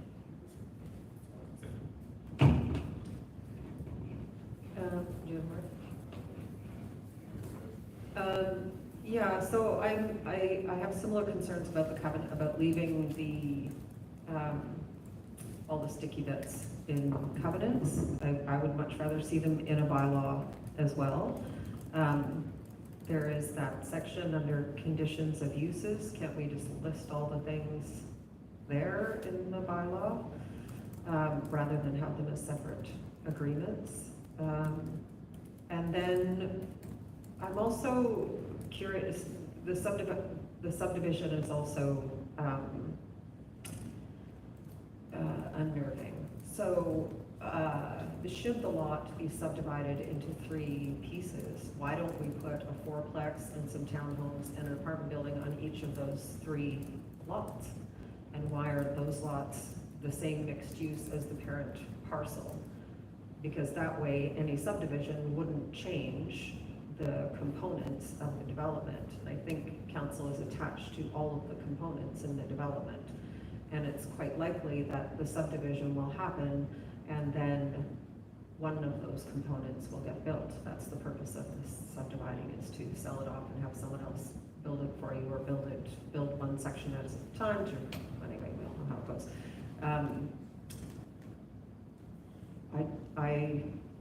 I just have a lot of trepidation around the layout of this and the vagueness of the bylaw, and the fact that the floor area ratio for the apartments is actually higher. So we've heard quite a lot of feedback from the community around the downtown core being the site for this type of density. And if our highest density in the downtown core is an FAR of 2, and we're giving this lot outside of the downtown core a 2.6, that seems counterintuitive. I believe that density outside of the downtown core, I'm comfortable with that, but I don't think it should be higher density than what we have in the downtown core. And given the size of our community and the size of this development, the relative size of this development, I'm very cautious about how we move forward with this. We have experience with other developers and other scenarios where, you know, we've gotten a portion of the development built, but the things we actually wanted and the reason why the development was approved in the first place, in this case, the rental apartments, for me anyway, are the key component for us. Because what we really need in this community is affordable housing, and the only way to get affordable rentals is to build more affordable rentals, and that's starting to happen in the valley. Rental rates have gone down because we are increasing, well, to be real, it's the city of Courtenay increasing all those rentals, but, so I'm happy to see the rentals, but that density I feel is just a bit too high. And rather than, and I know we went from 2 giant buildings to 1 smaller building, and theoretically that was good, but now I'm like, why aren't we even making it more village scale by, on each subdivided piece, there is this community style development where there's 4-plex and a couple of townhomes and a small apartment block. I'm sorry, that's another dramatic change. Yeah, and maybe to frame that as a question, what is the benefit of having the covenants as a separate set of agreements to having them built into the bylaw for us as a village? Yeah, I think where we were coming from is if the zone is fairly, it just puts puts a kind of the parameters for the development in place, and then the covenants are more specific. It allows a little bit more flexibility when they come forward with a proposal for the development permit, because now the layout and the arrangement of the buildings, perhaps things can change a little bit more than if the zone is quite specific. Like you have to have the apartment here, you have to, you know, you could attach a layout plan to the zone, or you can like go all the way to do a development agreement. But that just means you've locked it into place without having seen the development permit application, which could maybe come up with some other interesting iterations, and gives a bit more flexibility also for council to have some say in how the guidelines are being met. So the tighter the zone is, the less flexibility there is, I suppose, for some of the design interventions you get. But, you know, which is probably why I arrived at the 2.6. I know, while the apartment building, the actual lot could be quite small if the amenities are elsewhere, and parking is along the Dry Road. But I mean, if the apartment lot is somewhat bigger, the density could be lower. It's really, I think it was to provide some room and flexibility when the designs come in, the lot sizes, people living there. I mean, the strata won't fence itself off to the other strata, won't be obvious to the people living there. So that was the thought behind on that specific zone. Or not attaching a site plan, for example, it leaves a little bit more room. Plus, then you get really into the nitty-gritty at subdivision 2, the design, and the road, is the road wide enough, is the turning radius good for the fire track, is this, is that, okay, so if you attach a site plan, you lock yourself in potentially. Okay, so the fear I have is that, or part of my concern is that right now, the apartment building could be built first, which would be great, that's what we want, but maybe the playground is going somewhere else. So now we've determined that we're gonna put in a covenant that the playground has to be built first, but we don't have in the covenant that the apartment building needs to be built first. And the playground and the green space around the most dense piece of the puzzle seems to me to have the most requirement for those amenities, because we want to make sure that those people who are living in apartments have green space, that they have a playground, that they have amenities inside the building and outside the building, that they have adequate parking, that all of that goes with the actual building when it's built, and is not spread out in some other area of the development that's built 3 years later. And so without going through and saying, okay, now the covenant says we're gonna have to build the walkway at subdivision, you have to build a playground at subdivision, you have to replant the trees at subdivision, like, that's what we're gonna end up having with covenants, I think, if we go this route, or that's my concern. Councilor Turian, did you have something? You go ahead.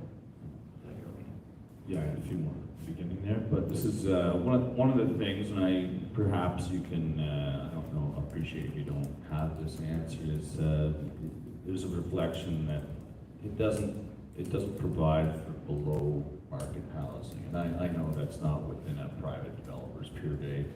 It costs you lots of money, and I get that, but what about rental units within the town housing? Do you know about the economics of that, or if that's a feasible thing? Because from what it looks like, all the townhouses and fourplexes are being sold, but there's nothing in there about perhaps a rental stock within that, which might satisfy some community. Yeah, so this did come up as, I think at the public information meeting, someone suggested why don't you permit micro units in the townhouses, and we did add that to the zone. So the zone now has as an accessory use, has secondary suite as part of the townhouse use. So the townhouse owners, say they're 3 bedrooms, could have a suite, a micro suite in the townhouse. And then as the family grows, they can, make that suite part of the unit. So that's So that's currently, that is in the zone. I mean, yeah, so it's, that is definitely would be permitted in that zone, so. But not the whole unit itself, is that there's no mandate? There's no mandate to make the whole unit rental. That's just applies to the apartment building. And then there's just a secondary suite accessory to townhouse, so they could do that. Added a suite there, a lock up, and then, as the family grows. Yeah, no, I get that. All right, thank you. Okay, thanks. Right, good to hear that this, the bylaw is not going to be applicable to other lots. I don't think we need to think about other lots when we're thinking about this lot, when we think about this bylaw. And that if we give first and second reading, then the detailed covenant goes forward. That was what here before third reading, so we'd see this. Because I'm concerned to make sure that we get close to what we see here, but I'm also concerned to move it forward. That if we don't move it forward today, it might never come back. We might never see anything again. So, and I get the economics of splitting up the rental and dividing it around. I don't think works. But I am interested in the idea of,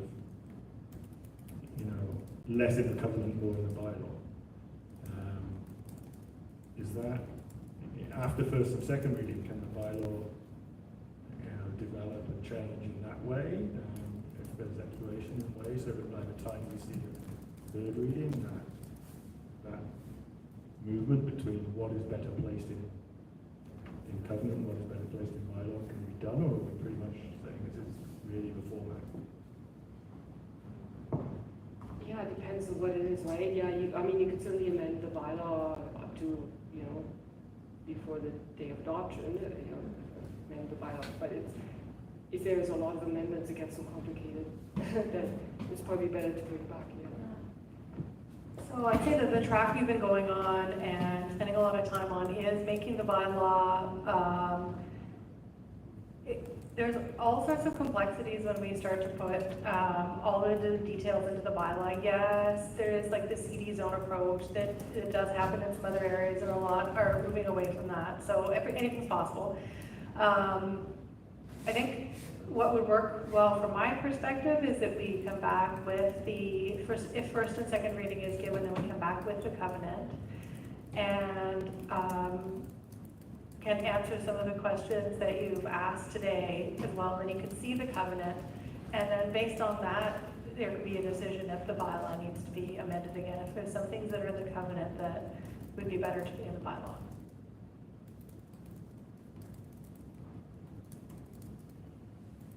All right, thank you. I think that's it. I like the style of this, and I want us to move it forward, but I don't want us to get caught out by things we missed.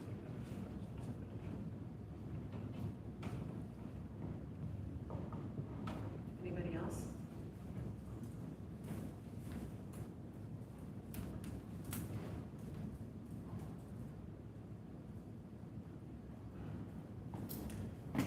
Okay, so if there's no more questions, and we have a recommendation in front of us to give first and second reading, and now it's been suggested that after first and second reading, we would come back with the covenants and the bylaw again to see whether we are happy with the way those two things look together. And then should we give the bylaw third reading, then the DP would come back. And so if it all goes forward, the DP comes back for the subdivided lot, the first subdivided lot that is to be developed. That's what we would see. We wouldn't see a DP for the entire lot. We would see it for the subdivided piece, or would we see the whole thing at once? Yeah, the whole thing. So the DP would come after, the zoning would have to be adopted, the zoning would be adopted before they can apply for subdivision, which then triggers the multifamily DP, or some of the guidelines that relate to the layout. And that would be for the entire subdivision.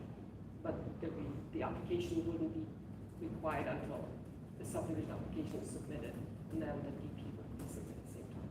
Okay. And the DP has to come back to council. That's right. The So, CPA. yeah, so the portion that deals at the time of subdivision is really about the layout, so you would see the different lots. So the density can't change at DP level? No. The height Once the can't zone is change. done, yeah. So it's those things we need to make sure we're comfortable with. So then that leads me to a question. So we consistently get requests for peaked roofs rather than flat boxes. Are we encouraging that in any way in this bylaw?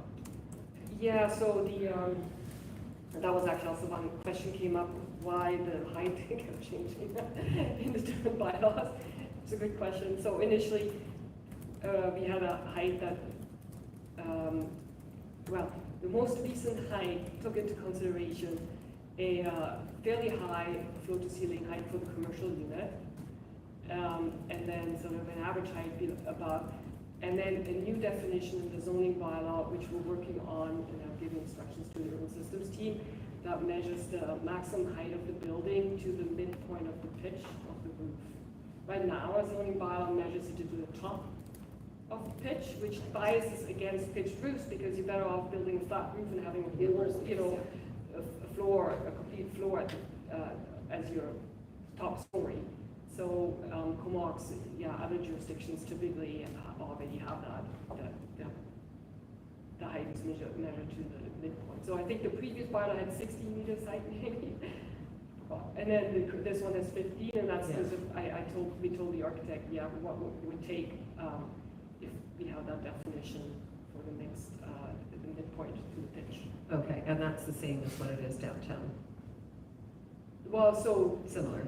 When the zoning bylaw gets reviewed, we have to look at what we want, right? We apply that across the board. I think that's the intent. And then we have to see whether that means we have to change any of the maximum heights. It actually does trigger a broader review in other zones, which we'd like to do because we don't want to bias against pitched roofs. Okay. My other question is around there's no sidewalk plan for Ulverston. Am I correct? There's a multi-use path. Yeah, well, as part of the subdivision, the road standard would include a sidewalk. DCC project for Ulverston includes, we're talking about Ulverston, not Royston Road. Ulverston. Ulverston, yeah. So So there is a sidewalk on the other side to get people into downtown. I'm happy with that. But, if it's a multi-use pathway in gravel, crushed gravel or whatever, and trees is better than more paving that we need to maintain after. Just to confirm, are you talking about Ulverston? I am talking about Elverston. Yes, okay, there is a sidewalk plan for Ulverston. Okay. Yes. And a multi-use path? No multi-use path. Where did I see that? Did I just make that up? Walkway trail. Walkway trail. I think that means sidewalk on Ulverston. Oh. Oh, those are the trailheads that go into the development, Oh. the walkways that go into the development from the sidewalk, yeah. Oh, I see. Okay. I believe there is a sidewalk on Ulverston as part of the work plan this summer, fall. On that unpaved road though? Not here though. No, But on the rest of the road. on the rest of Ulverston, Yeah. running all the way up to Second Street. Okay. That's all I have for questions. So, there's a recommendation there, if nobody else has questions. That's what I'm assuming, so I should take this. I'll recommend that council accept the amended contributions presented together with zoning amendment bylaw number 1215/2025, and that council give first and second reading to zoning amendment bylaw number 1215/2025, lot A, plan VIP 72022, Alderson Avenue. Do we have a second?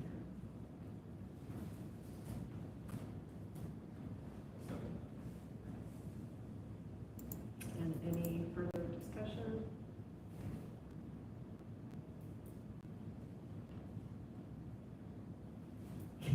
All in favor?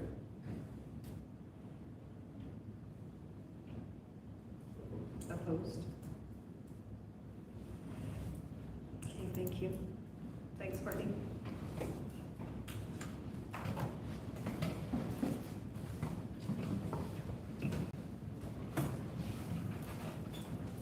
Okay, next up is property tax rates bylaw. Thank you.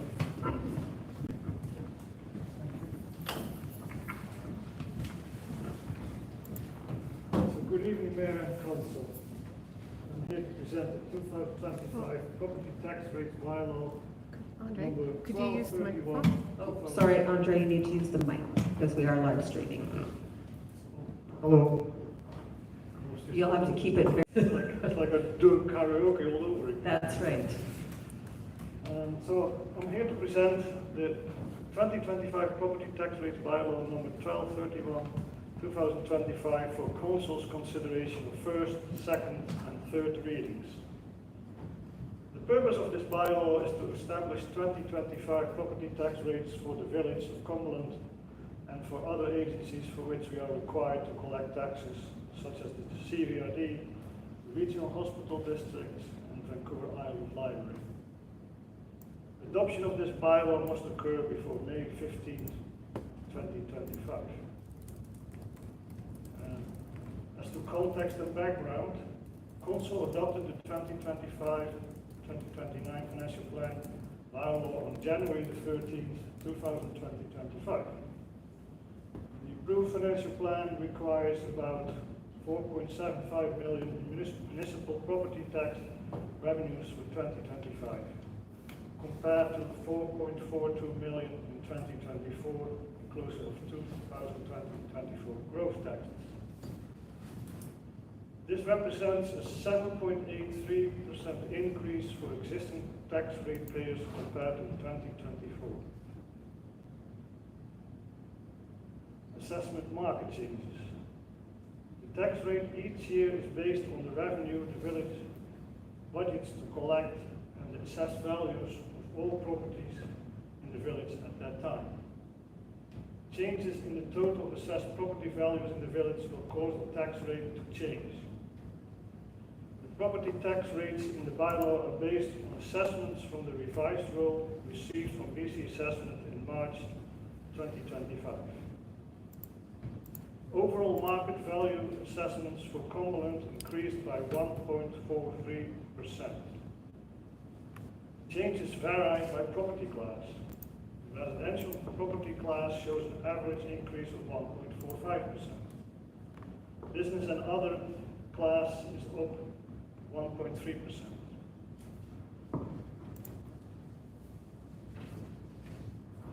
BC Assessment published that for 2025, homeowners throughout Vancouver Island will generally see somewhere in the range of -5% to +5% change in assessment values. Taxes collected on behalf of other authorities.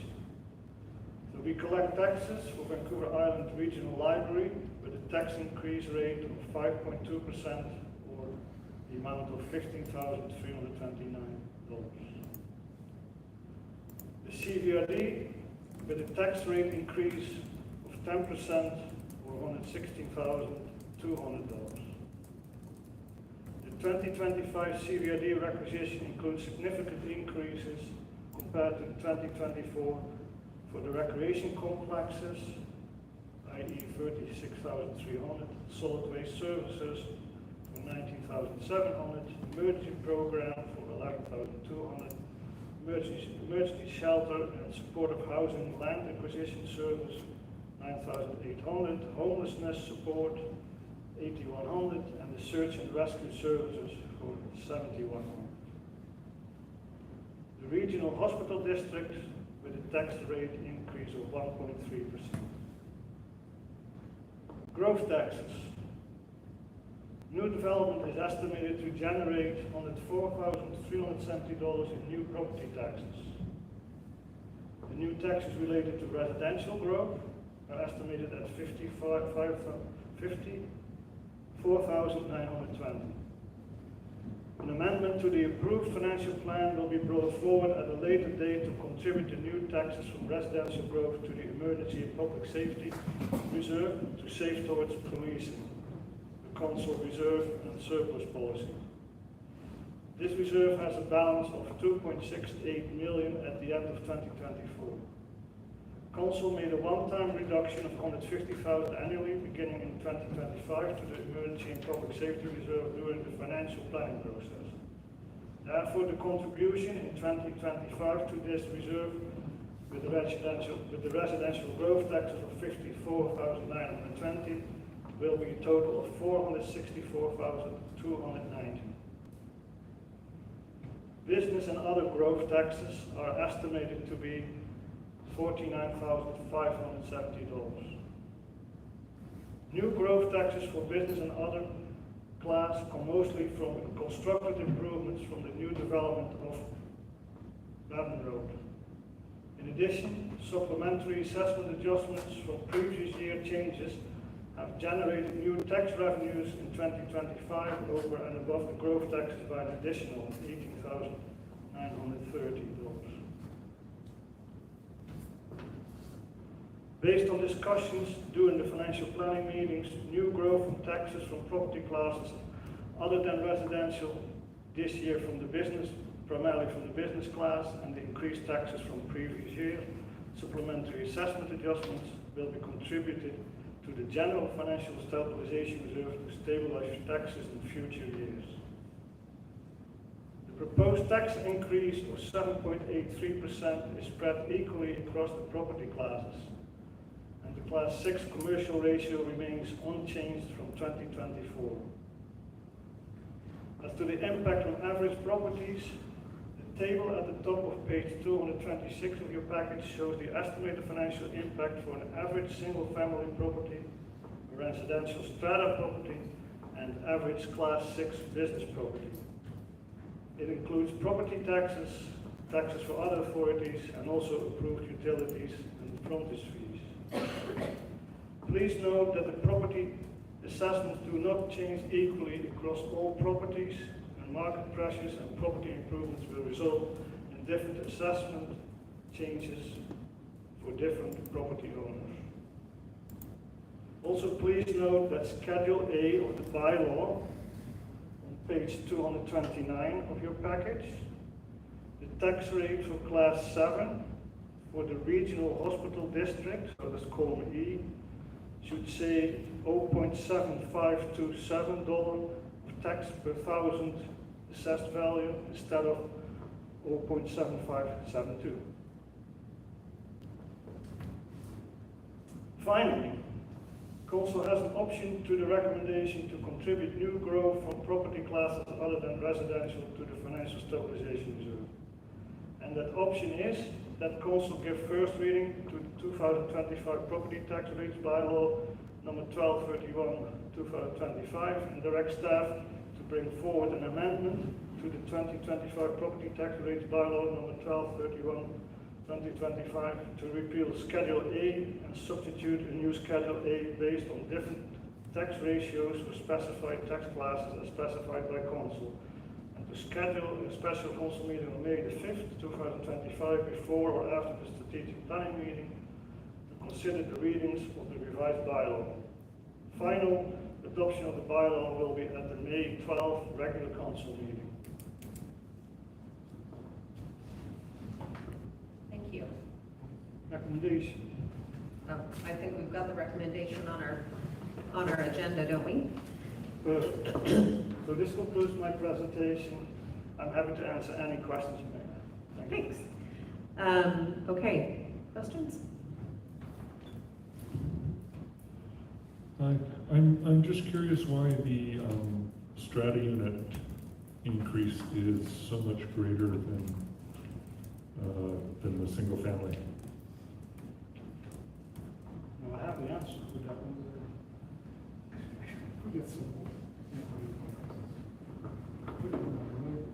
So if you go to the top of page 224, you can see the market changes for each of the different property types, the property classes, and you'll see like residential, single family, the market value for those assessments went from up 1.3, but you see the strata, it was 4.41, so they're taking a bigger hit of your tax revenue than the single family, so that's why you'll see that their, average single, like average increases there. But we don't have any way to even that out because they are the same tax class. That's correct. So they're always gonna go back and forth depending on how, like if single family in some of the years was growing at a higher rate than the strata, and then they were taking a bigger hit. So, And then in years past, we have looked at private master forest land. Mm-hmm. And it's not quite paying their share. I don't know if we want to, if anybody else wants to look at that again Absolutely. this year. Can you just remind us again, because I've been through this, why has it gone down? Or it's just the value of the land after they harvest, is that private managed forest land?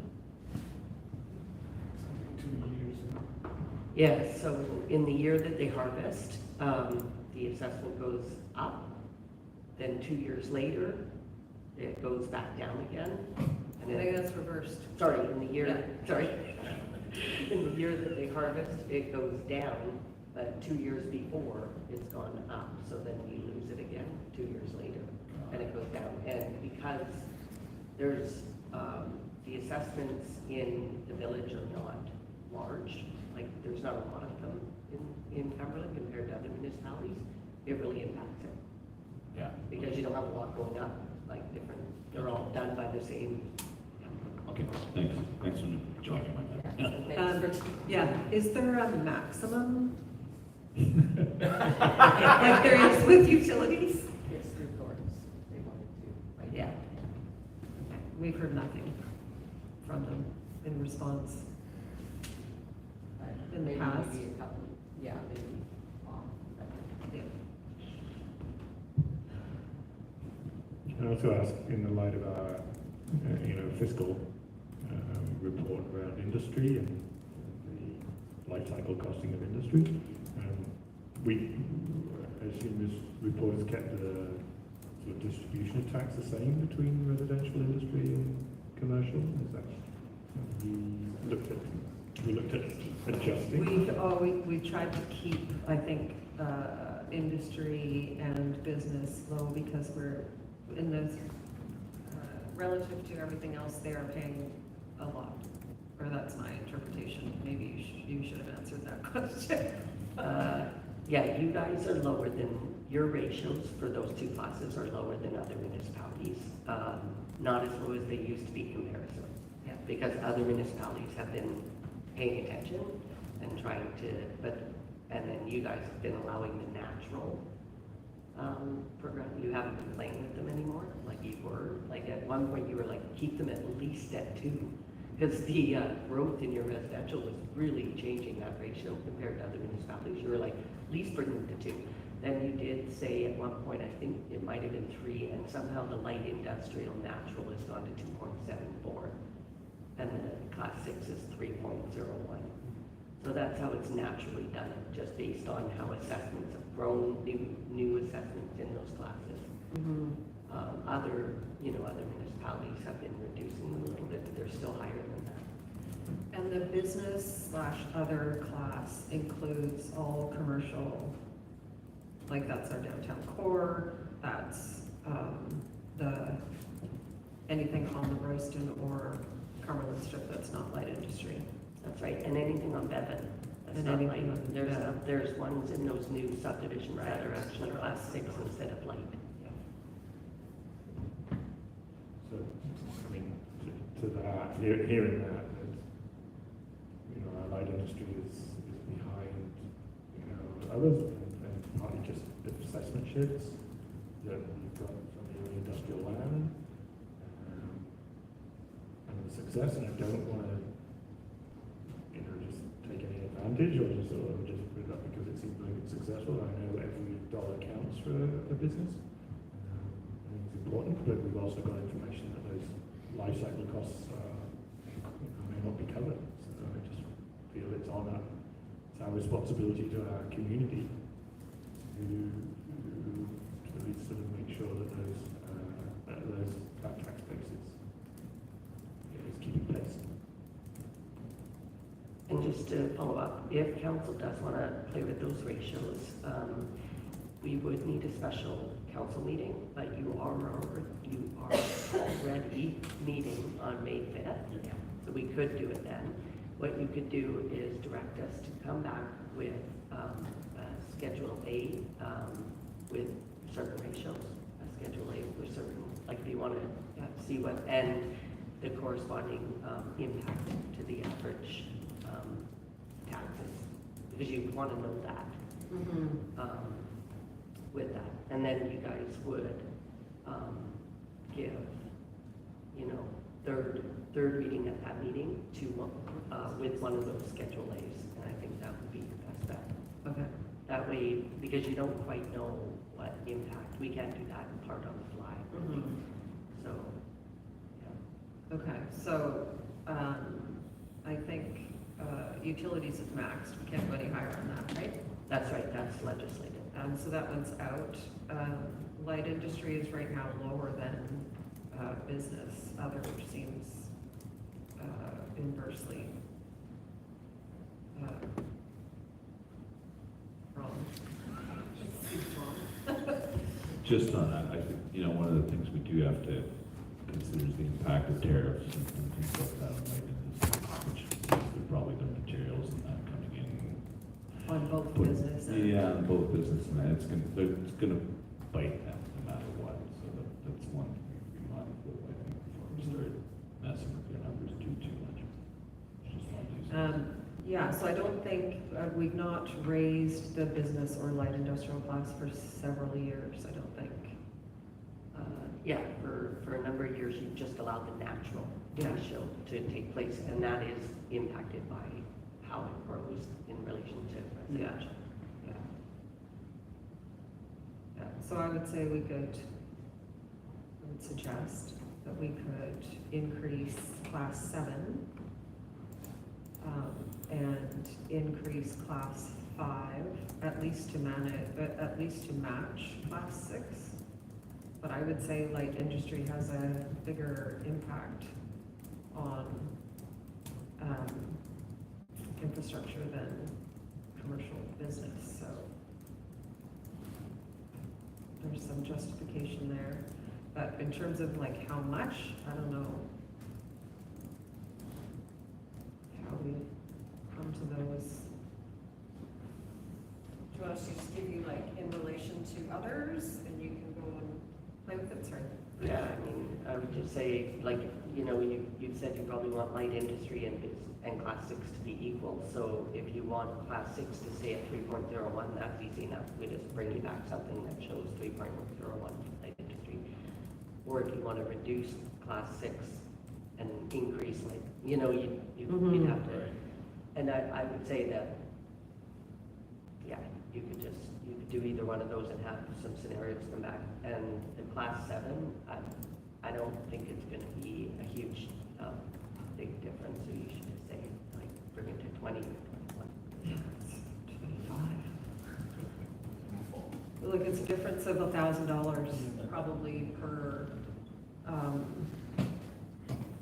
rate increase, 1% rate increase, do you think? Like, it's not a lot of money in the end.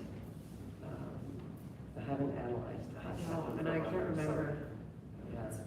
I can't remember how it impacts, but, I mean, there are a couple of the properties that have they're big pieces or whatever, so it would impact them. Yeah, Something like that.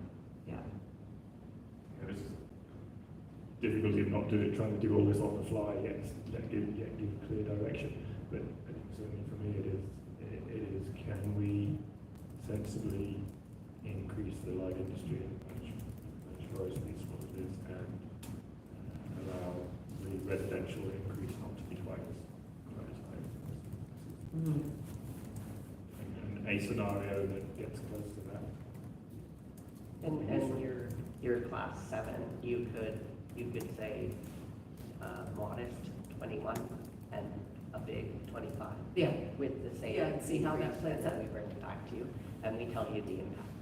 Yeah, that would be great. On the 5th. Yeah. And if you guys really will do it ahead of time for the, like, and give you, and then you guys would be just ready to make a decision. Okay. Yeah. Okay, are we happy with that? So, yeah, we should use motion, let me just see, I think Rachel cheated. You told me. Oh, that was the that correction, was that it. was the correction to the, Oh, you do need to make actually, you don't hospital now, district. because we'll just fix Oh, it during the amendment. okay. So that's, what I would say then is in your alternative section, let's see if that, no, that doesn't do it either. So you need to say, change the ratio, that council direct staff to change the ratio to class 5 from 2.74 to 3.01. Is that what you were, okay. And that class 7, and change the ratio from class 7 from 19 to 21. Can you slow down? In one scenario, and directs, I can give this to you already. Okay. And direct staff to bring back the average impact to the Of the property. 2 scenarios. Of that, yeah. Do we want a different scenario in the second scenario for light industry and business as well, or are we happy with just bringing those 2 in alignment? See what the impact is. I think if we just see what the impact is if we bring them into alignment. Okay. And so the second scenario is from 19, I think, did you say 25? Serious? Okay. 21 and 25. 21 and 25. Sure. And impacts, and I think you do have to ask us that, because we won't be able to do it on the fly. So if you do want to analyze both of those class 7s with changing, like, what are you looking at, 2.8 each or 2.9 each or something, or like are you trying to reduce? We're trying to reduce, I think we're trying to reduce the burden on residential property tax. That's right. Are you trying to reduce, like in a different scenario for class 5 and 6, what are you trying to do there? I think maybe we could try, well, we want to just bring them in line, because right now business, or class 6 is higher Yeah. than class 5, and class 5 has a higher impact on infrastructure. So maybe we want to see two different scenarios for light industry, but keep the business the same. Or maybe it's just the class 7, we want to see 2 scenarios. What do you guys think? I'm saying keep it simple. Without being able to sit there and just plug the numbers in the spreadsheet, watch them change in front of us, and then give directions, really. Yeah. So the best I've got is, a couple of scenarios for 7 and equalize 5 with 6. And let's see that has the impact we're looking for in class 1. So 3.01 for each. Yeah. Yeah. Okay. Okay, that sounds good. I get that. Okay? I'll move the recommendation as Stated. Okay, seconder. Thank you. And all in favor? And that's carried unanimously. Thank you. Okay, notices, motions, and announcements. Oh, Sorry, you do have to make a motion for a special meeting, though, and that is in your alternative. Okay, Um, at the bottom of the report.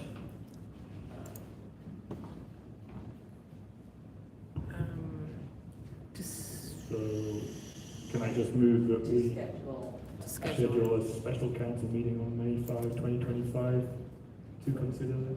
Could we avoid the specific date because we haven't been able to confirm this room's availability? So just a special council meeting. For the same meeting as the strategic planning? I haven't been able to confirm that before we have this meeting, so. Future.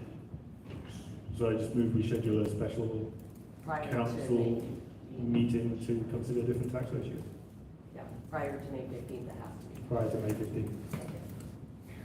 Okay, and a seconder for that? Councilor Berkey? Okay, and all in favor? That's carried unanimously. He's cutting her tight. Thank you, Andre. Okay, now, notices, motions, and announcements. Please check the website before you come down to find out not only where the meeting is, but if it is actually happening. Advisory Planning Commission is scheduled for May 8th at 4 p.m. Maybe in this building? Don't know. Check the Yes. website. Yes, Yes, in this it building. is. It is scheduled for this building. We're in the Cultural Center on the top floor. Questions? There's no one here. Is there any questions online? Yeah.